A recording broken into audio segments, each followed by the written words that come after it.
Heavenly eats. అందరికీ శ్రీరామనవమి పండుగ శుభాకాంక్షలు అండి. శ్రీరామనవమి అనగానే అందరికీ గుర్తొచ్చేది పానకం. పానకం చాలా చాలా స్పెషల్. ఎవరికి ఇష్టం ఉండదు చెప్పండి. సో పానకం మనం గుళ్ళో తాగేదానికి ఇంట్లో తాగేదానికి చాలా కొంచెం డిఫరెన్స్ ఉంది అని మనకు అనిపిస్తుంది. ఆ చిన్న తేడా ఏంటో మనకి ఇంట్లో ఉన్న వస్తువులతోనే ఎలా చేసుకోవాలో ఈ వీడియోలో నేను మీకు చూపించబోతున్నానండి. ఈ వీడియో చూసే ముందు నచ్చితే ఒక లైక్ చేయొచ్చు కదా. అలాగే ఎలా చేయాలో చూసేద్దామా అండి. పానకం చేయడానికి ముందుగా సోంపు తీసుకోవాలండి. సోంపు జనరల్గా మనం ఇళ్ళలో చేసేటప్పుడు సోంపు అనేది ఎక్కువగా వాడము. గుళ్ళో చేసేదానికి ఇంట్లో చేసేదానికి డిఫరెన్స్ ఏంటి అంటే ముఖ్యంగా ఇది సోంపు, సొంటి, ఎండిపోయిన అల్లం అంటారు కదండి, సొంటి అంటాం దీన్ని. అలాగే ఒక 4-5 మిరియాలు, యాలకులు.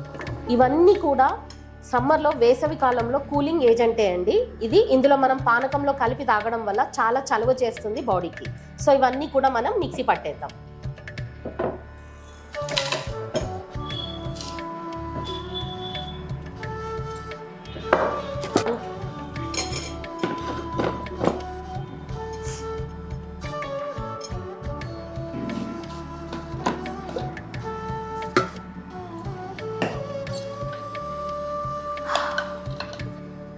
ఇలా మెత్తగా పౌడర్ చేసేసి పక్కన పెట్టుకుందాం. పానకం చేసుకునేటప్పుడు ఏదైనా మట్టి పాత్ర తీసుకోవాలండి. ఎందుకంటే మనకు సాయంత్రం వరకు చాలా చల్లగా ఉంటుంది. ఎప్పుడు తాగినా కూడా ఒకేసారి మనం కన్జ్యూమ్ చేయలేం కదా. కాబట్టి మట్టి పాత్ర స్పెషల్లీ తీసుకోవాలండి. దీంట్లోకి మనకి ఎంత కావాలనుకుంటున్నామో దానికి సరిపడా నీళ్లు వేసేసుకోండి.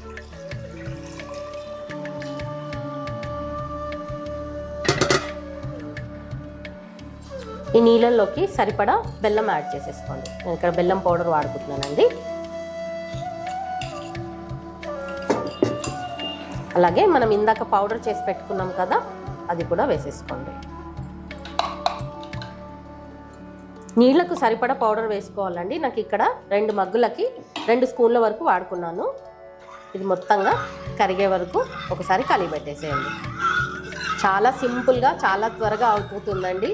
మనము బయట నుంచి వచ్చి గ్లూకోజ్ పౌడర్ కలుపుకొని ఎలా నీళ్లు తాగుతామో అలాగే సేమ్ పానకం కూడా మనకు అలాగే పనిచేస్తుందండి. శరీర తాపాన్ని పనిచేస్తుంది. తాపానికి చాలా చల్లగా చలువగా పనిచేస్తుంది బాడీకి.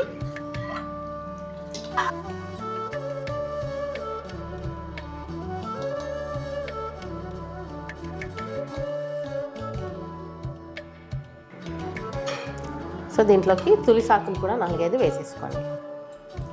అంతే అండి, అయిపోయింది శ్రీరామనవమి స్పెషల్ పానకం. శ్రీరామనామం ఎంత మధురంగా ఉంటుందో ఈ పానకం కూడా మనకు అంతే మధురంగా ఉంటుందండి. సో ఇంకెందుకు లేట్ అండి, ఇంట్లో కూడా మీరు శ్రీరామనవమి రోజున పానకం చేసి పెట్టేయండి. పిల్లలు పెద్దలు అందరూ ఎంజాయ్ చేసేయండి. సో మీకు కనుక ఈ వీడియో నచ్చినట్టయితే లైక్ చేయండి. అలాగే సబ్స్క్రైబ్ చేసి షేర్ చేసేసేయండి. Thank you for watching.